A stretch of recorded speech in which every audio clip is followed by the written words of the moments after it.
Why don't we get started? Certainly standing with Congresswoman Sheila Jackson Lee, and this is a new testing site with the state of Texas, TDM, Texas Department of Emergency Management, and who has partnered with one of the subsidiaries of Jim Crane, the Houston Astros owner, companies. And so at this particular site, they should be able to do about 2,000 a day, sort of like rapid testing. And it's a saliva testing, so it's not the nasal swab, which is different. And quite frankly, you can register by coming here. It's a quick registration. So it's not where necessarily you have to call in, and you can come and get registered on site. So you can drive up and get tested, or you can walk up. And so this site is right in one of the Astros Minute Maid parking lots downtown. And so for people who are downtown, it makes it accessible for them to come and get tested. If you're in the East End, on the east side of downtown, you can easily walk here or come and get tested. The point is we need everybody to get tested. In the last several weeks, we've noticed that the number of people being tested has gone down. Maybe that's because people have become a little tired or bored, but nonetheless, it is critical for the city of Houston to get people tested, so we will know the extent of the community spread that exists within our city. So if you've never been tested, this is an excellent opportunity to get tested, and please get tested if you've never been tested.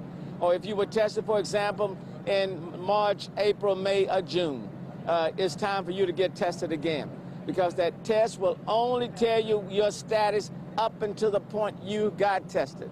So you can get tested, go out and about, get in the community, and get this virus again. So if you haven't been tested, let's say in the last month, okay? If the last time you went tested was June or before, it's incumbent that you get tested again. And what's the reason? Let me give you the numbers.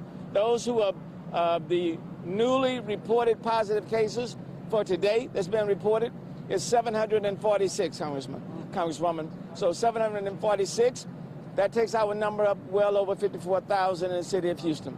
The number of people who have died as a result of COVID-19, that number is now 6. Adding 6 to that list, that brings our total count to 549 who have died. Out of those 6, 5 of the 6 are Hispanic, okay? So again, this virus is having a disproportionate impact on people in communities of color, and specifically the Latinx community. So I want to encourage you, if you're in the city of Houston, you need to get tested. The good news about this site, it doesn't matter what your status is. Your language, it doesn't matter.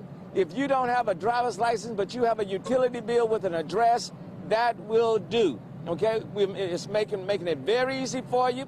You don't have to have a driver's license. You've got a utility bill. If you've got something that demonstrates your address, your cell phone, an email account, you can easily come and get tested. So I simply want to encourage people to do just that, because there's a lot of community spread that still exists in our city, and testing is a critical component. Congresswoman? Thank you, Mayor. Thank you for your leadership, and thank you for joining with me, you as the mayor, and I am very glad to see a bouquet of testing sites. This one is in the city of Houston and in the 18th Congressional District, and it really reaches our message of testing, testing, testing. As you well know, Mayor, thank you for supporting us in the testing site at St. John's at Emancipation McGowan.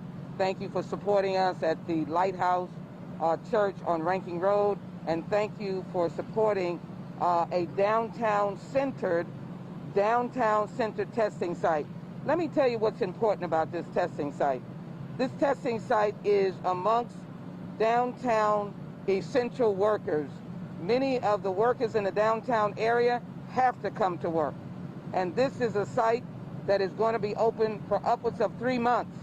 And as the mayor said, any paper that connotes or tells your address will be utilized. No questions of status will be open. Here's what I've been saying. I believe that all school children should have access to testing. That means that this may be a site that your school children can come and get tested. I've also said today that I've requested the Centers for Disease Control Every educator, Mayor, has said they can't really understand the guidelines. They're not specific enough. We saw a Georgia school with a crowded hallway, no mask. They need to be told what they should do as it relates to children. And what we have seen is that children can get infected. Children can be carriers, and we know tragically that children can also die. We know that the models that have been projected with the rate that the mayor is speaking of, 6 people today, 579, we know the models of the number of people that may die of 300,000 in the United States. In the United States. That's the tragedy of what we're facing. We don't take this lightly, and we're still in the hot spot.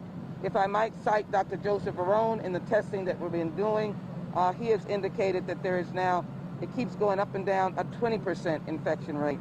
So this is not a time to go only to the beach or go only to your backyard.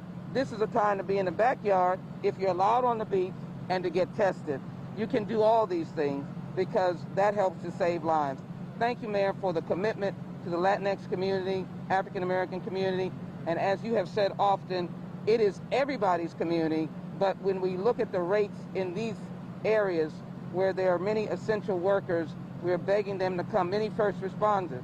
And the last point that I want to make about the infection rate, when we started out with COVID-19, and none of the information of wearing a mask, stay at home was really focused on, we could see the devastation because at the very beginning of COVID-19, there are only 13% African Americans in this country.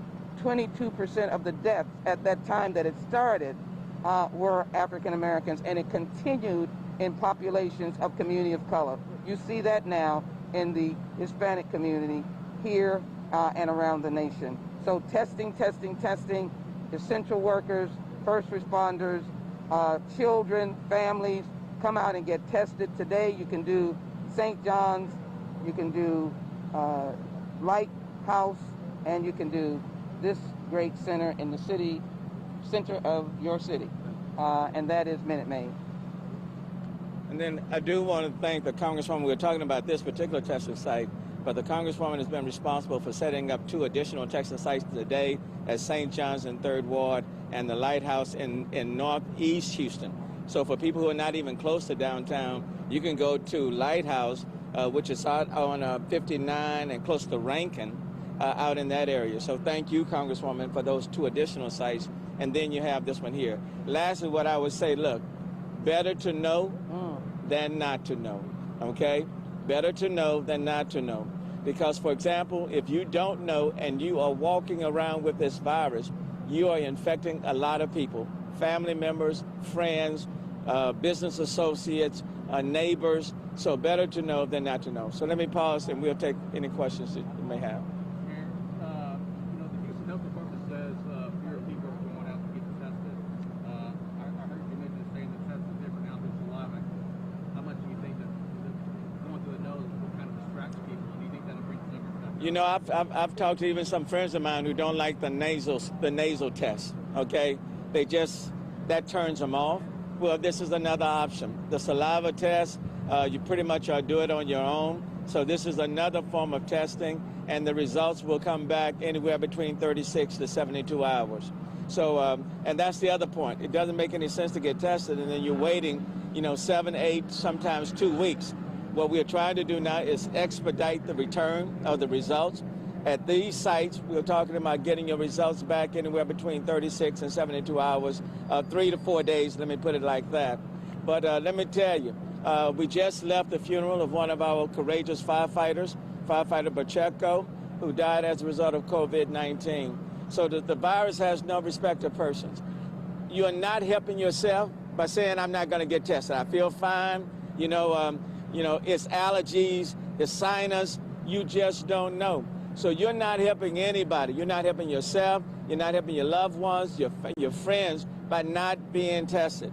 Or if you got tested 4 months ago, or quite frankly, 1 month, ago, you need to come and get tested. I've gotten tested 4, 5, 6 times, okay? It's just better to know than not to know. Congressman.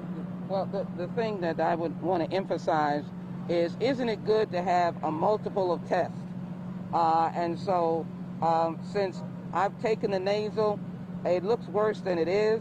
I am glad that we're looking at many different options, and nasal, saliva, blood tests, I think, are going on in the city. Let me tell you what the real issue is. It's people who are sitting home and are not getting any tests and are asymptomatic, and they are enhancing the 20% infection rate because they are infecting people who ultimately may get very sick. I too want to add my deepest sympathy to firefighter Pct, and to acknowledge his commitment to serving this city, the fire department, and all of Houstonians.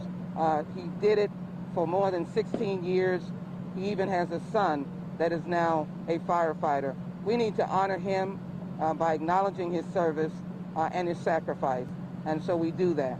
I think it is important that people do for themselves sometimes, and part of the fight against COVID-19 is to be able to test.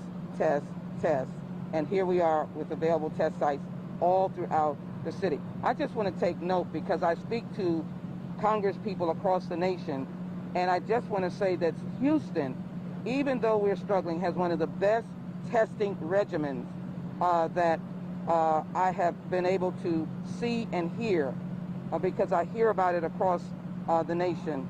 Testing in places like counselor offices, faith communities, in parking lots, in schools in the neighborhood, and that's what I hope Houstonians don't ignore. And I do want to point to those who live downtown in these lofts and apartments. You can walk here, and they're walk-ups. And it's, I like to say, in the city of Houston, and it is in the 18th Congressional District, so I encourage you, walk on up, and thank you to the Astros for sharing in this element and this space. Okay. Anything else? Let me just iterate, like at this site, it's open from like 8 to 4 o'clock, almost every day, but 8 to 4 o'clock, as you can see, you can simply drive up, register when you get here, get tested, and be out of here, okay? We're trying to make it where you don't have any excuse not to get tested. And let me just say, the reason why getting tested is so important, we don't know really what the positivity rate is, or the degree or the extent of the community spread, unless you go out and get tested.